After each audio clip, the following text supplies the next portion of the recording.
Picture this. You wake up one morning, check your phone, and see the latest headline. Another global crisis. Maybe it's inflation skyrocketing, or a war breaking out, or yet another climate disaster. You sigh, double tap the post, maybe even repost it with a sad emoji, and then you move on with your day, because what can you do about it? That's what I used to think, that politics and global affairs, these were things for adults in suits debating in fancy conference rooms. My job, go to school, get good grades, and maybe when I'm older, I'd be allowed a seat at the table. But the truth is, the world doesn't wait for us to grow up.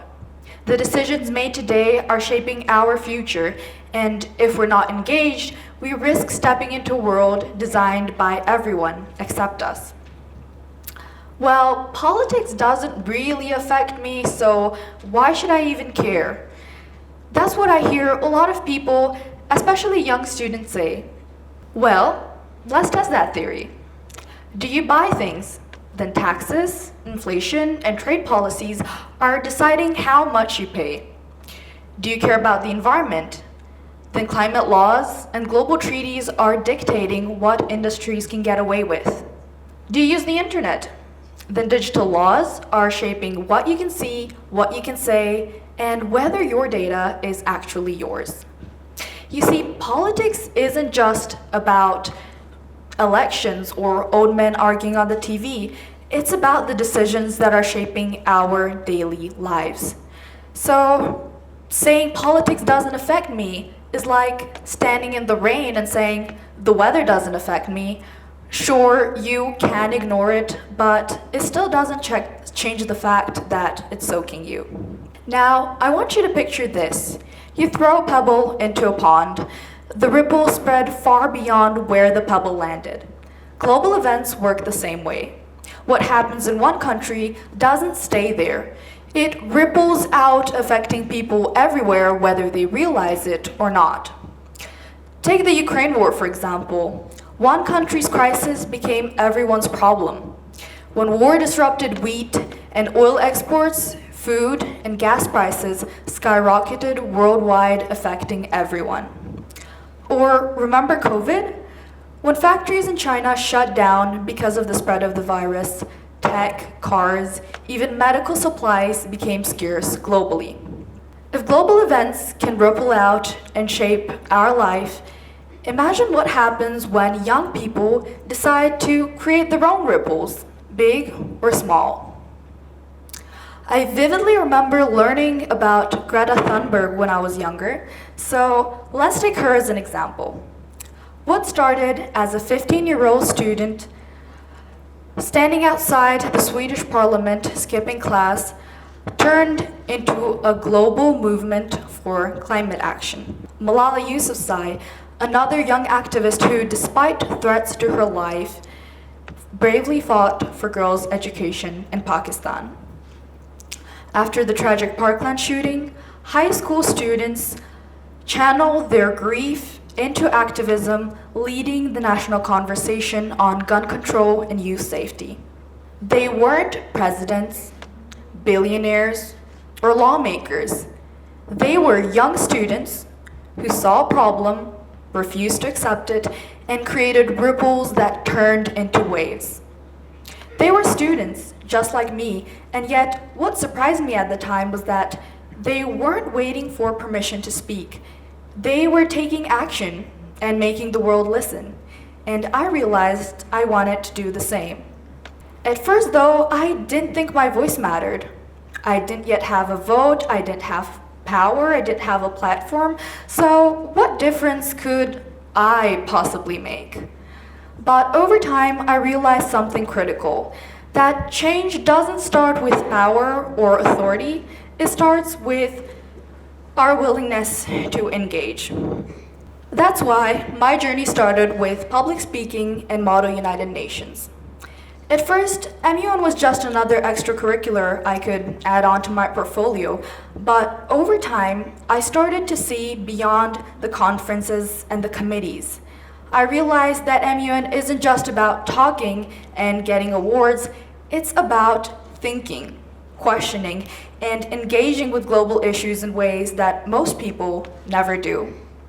It's about stepping into the shoes of decision makers and realizing that every debate, every resolution, every speech, every decision in general has real-world consequences. That's why, as the head of the MUN club at my school, my job has been to make MUN more accessible to young students who might at first feel intimidated. I remember how it feels to be uncertain and overwhelmed, not knowing where to start and what to do, and I want to ensure that other people don't face the same challenges. Our team has worked hard to create a supportive environment where students can gain confidence by public speaking, debate, and MUN practice, as well as regular conversations on global issues and events. We've even launched a podcast and a newsletter to keep the conversation going. And next month, we're planning a mock MUN event because at GIS MUN Club, we believe that understanding global issues isn't just for diplomats. It's something every young person should care about. Along the way, I've had the privilege of emceeing events, chairing committees, and now serving as the Secretary General of this year's GIS MUN Tokyo Chapter 5 conference. And though titles are great, the real reward for me is in seeing a young student transform into a passionate debater who's confident and who's engaged in global issues. Because that's when I know we are making a difference. Let's be real though, none of this really came easy at first. Our first challenge was convincing people to care. We noticed that a lot of young students didn't think that global issues was something that they should engage with or that even affects their daily lives. Changing their mindset and making them see that the world's problems were also their problems and that they can actually do something about it took persistence from our side. The next challenge was deeply personal for me. It was about learning to balance academics and extracurriculars while running a club, while also striving for 100% university scholarship. And of course, it does get overwhelming at times, but I have never regretted a single moment of this journey because this has taught me so many valuable skills and life lessons, from time management to discipline to staying focused on my long-term goals. And lastly, self-doubt, that annoying little voice that asks, is this even making a difference? Is my voice strong enough to create change? But every time I see a student get excited about our next meeting, or question an idea, or run to me in the hallway and be like, Simona, when's our next MUN club session? I know that the answer is yes. Because through all of this, I've learned that you do not need a title or a position to influence the world. You just need the willingness to engage. So tomorrow morning, you'll wake up, check your phone, and see another crisis. Another war, another injustice, another headline that makes you skim, sigh, and scroll past. But this time, stop. Because now you know that the world doesn't change when people notice problems. It changes when people decide to do something about them. So, where do you start?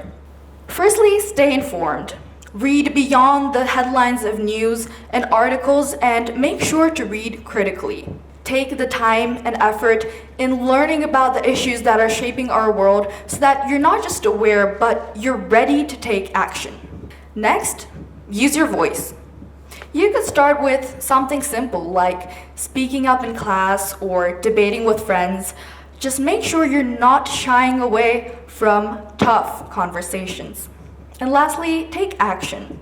You could join a cause or movement like MUN or a debate, or write, create, volunteer, just any fantastic idea I am sure you will have. Don't wait till you have a title or a degree. Because the truth is, you don't need to be a president to shape policies. a CEO to change economies, or a diplomat to influence international relations.